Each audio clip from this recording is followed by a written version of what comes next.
Today is September the 7th. Today, the author of Lamentations says, "Restore us."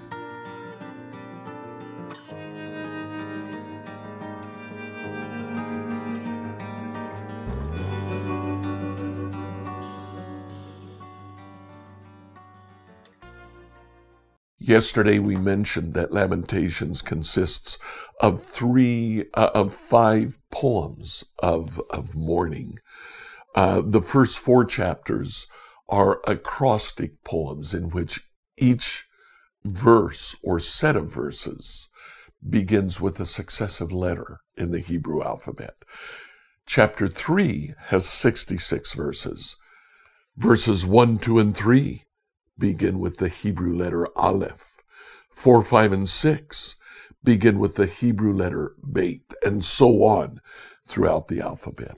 Here in chapter 3, the poet says, "We are suffering," but in the middle of the chapter, one of the sets of three, verses 22 to 24, says this: "The faithful of the love of the Lord never ends. His mercies never cease. Great is his faithfulness. His mercies begin afresh every morning. I say to myself, the Lord is my inheritance. Therefore, I will hope in him."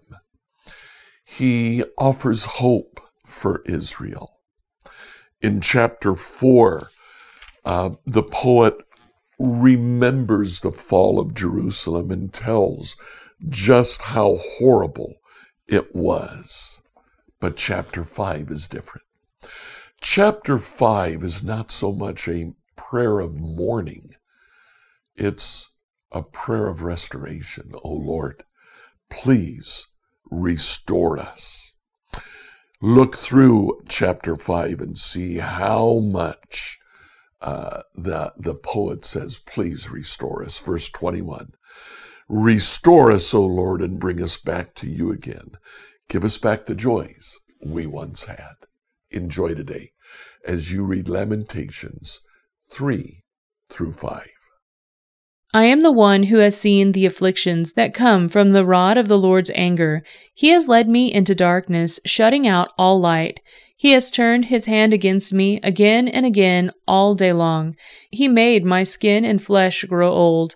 He has broken my bones. He has besieged and surrounded me with anguish and distress. He has buried me in a dark place, like those long dead. He has walled me in, and I cannot escape. He has bound me in heavy chains. And though I cry and shout, he has shut out my prayers. He has blocked my way with a high stone wall. He has made my road crooked. He is hidden like a bear or a lion waiting to attack me. He has dragged me off the path and torn me in pieces, leaving me helpless and devastated. He has drawn his bow and made me the target for his arrows. He has shot his arrows deep into my heart. My own people laugh at me. All day long they sing their mocking songs. He has filled me with bitterness and given me a bitter cup of sorrow to drink. He has made me chew on gravel. He has rolled me in the dust. Peace has been stripped away, and I have forgotten what prosperity is. I cry out, my splendor is gone. Everything I had hoped for from the Lord is lost.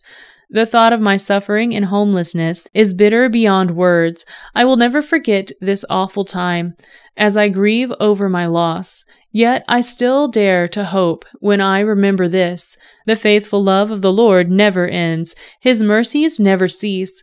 Great is his faithfulness. His mercies begin afresh each morning. I say to myself, the Lord is my inheritance. Therefore I will hope in him. The Lord is good to those who depend on him, to those who search for him. So it is good to wait quietly for salvation from the Lord, and it is good for people to submit at an early age to the yoke of his discipline. Let them sit alone in silence beneath the Lord's demands. Let them lie face down in the dust, for there may be hope at last. Let them turn the other cheek to those who strike them, and accept the insults of their enemies. For no one is abandoned by the Lord forever. Though he brings grief, he also shows compassion, because of the greatness of his unfailing love. For he does not enjoy hurting people or causing them sorrow. If people crush underfoot all the prisoners of the Lord, if they deprive others of their rights, in defiance of the Most High, if they twist justice in the courts, doesn't the Lord see all these things? Who can command things to happen without the Lord's permission? Does not the Most High send both calamity and good? Then why should we, mere humans, complain when we are punished for our sins? Instead, let us test and examine our ways.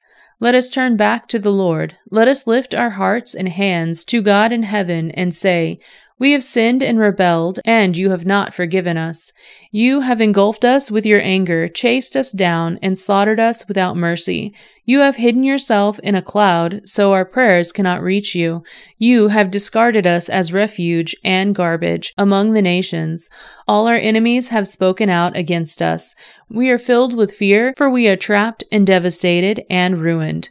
Tears stream from my eyes because of the destruction of my people. My tears flow endlessly. They will not stop until the Lord looks down from heaven and sees. My heart is breaking over the fate of all the women of Jerusalem. My enemies, whom I have never harmed, hunted me down like a bird. They threw me into a pit and dropped stones on me. The water rose over my head, and I cried out, "This is the end." But I called on your name, Lord, from the deep within the pit. You heard me when I cried. Listen to my pleading. Hear my cry for help. Yes, you came when I called. You told me, "Do not fear." Lord, you have come to my defense. You have redeemed my life. You have seen the wrong they have done to me. Lord, be my judge and prove me right. You have seen the vengeful plots my enemies have laid against me. Lord, you have heard the vile names they call me. You know all about the plans they have made. My enemies whisper and mutter as they plot against me all day long. Look at them. Whether they sit or stand, I am the object of their mocking songs. Pay them back, Lord, for all the evil they have done. Give them hard and stubborn hearts, and then let your curse fall upon them. Chase them down in your anger, destroying them beneath the Lord's heavens.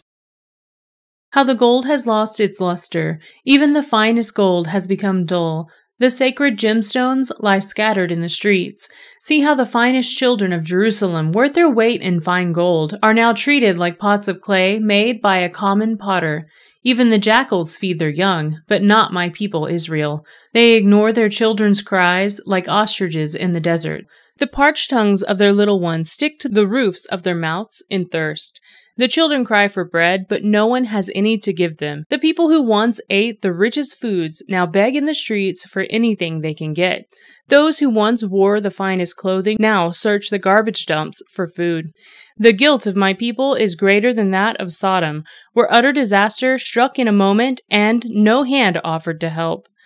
Our princes once glowed with health, brighter than snow, whiter than milk. Their faces were as ruddy as rubies, their appearance like fine jewels. But now their faces are blacker than soot. No one recognizes them in the streets. Their skin sticks to their bones. It is as dry and hard as wood. Those killed by the sword are better off than those who die of hunger. Starving, they waste away for lack of food from the fields. Tender-hearted women have cooked their own children. They have eaten them to survive the siege. But now the anger of the Lord is satisfied. His fierce anger has been poured out. He started a fire in Jerusalem that burned the city to its foundations. Not a king in all the earth, no one in all the world, would have believed that an enemy could march through the gates of Jerusalem. Yet it happened because of the sins of her prophets and the sins of her priests, who defiled the city by shedding innocent blood. They wandered blindly through the streets, so defiled by blood that no one dared touch them. "Get away!" the people shouted at them. "You're defiled, don't touch us." So they fled to distant lands and wandered among foreign nations, but none would let them stay. The Lord himself has scattered them, and he no longer helps them. People show no respect for the priest, and no longer honor the leaders. We look in vain for our allies to come and save us, but we are looking to nations that could not help us. We couldn't go into the streets without danger to our lives. Our end was near. Our days were numbered. We are doomed. Our enemies were swifter than eagles in flight. If we fled to the mountains, they found us. If we hid in the wilderness, they were waiting for us there. Our king, the Lord's anointed, the very life of our nation, was caught in their snares. We had thought that his shadow would protect us against any nation on earth. Are you rejoicing in the land of Uz, O people of Edom? But you too must drink from the cup of the Lord's anger. You too will be stripped naked in your drunkenness. O beautiful Jerusalem, your punishment will end. You will soon return from exile, but Eden, your punishment is just beginning. Soon your many sins will be exposed. Lord, remember what has happened to us. See how we have been disgraced. Our inheritance has been turned over to strangers, our home to foreigners. We are orphaned and fatherless. Our mothers are widowed. We have to pay for water and drink, and even firewood is expensive. Those who pursue us are at our heels. We are exhausted, but are given no rest. We submitted to Egypt and Assyria to get enough food to survive. Our ancestors sinned, but they have died, and we are suffering the punishment they deserved. Slaves have now become our masters. There is no one left to rescue us. We hunt for food at the risk of our lives, for violence rules the countryside. The famine has blackened our skin as though baked in an oven. The enemies rape the women in Jerusalem and the young girls in all the towns of Judah. Our princes are being hanged by their thumbs, and our leaders are treated with contempt. Young men are led away to work at millstones, and boys stagger under heavy loads of wood. The elders no longer sit in the city gates. The young men no longer dance and sing. Joy has left our hearts. Our dancing has turned to mourning. The garlands have fallen from our heads. Weep for us because we have sinned. Our hearts are sick and weary, and our eyes grow dim with tears. For Jerusalem is empty and desolate, a place haunted by jackals. But Lord, you remain the same forever. Your throne continues from generation to generation. Why do you continue to forget us? Why have you abandoned us for so long? Restore us, O Lord, and bring us back to you again. Give us back the joy we once had. Or have you utterly rejected us?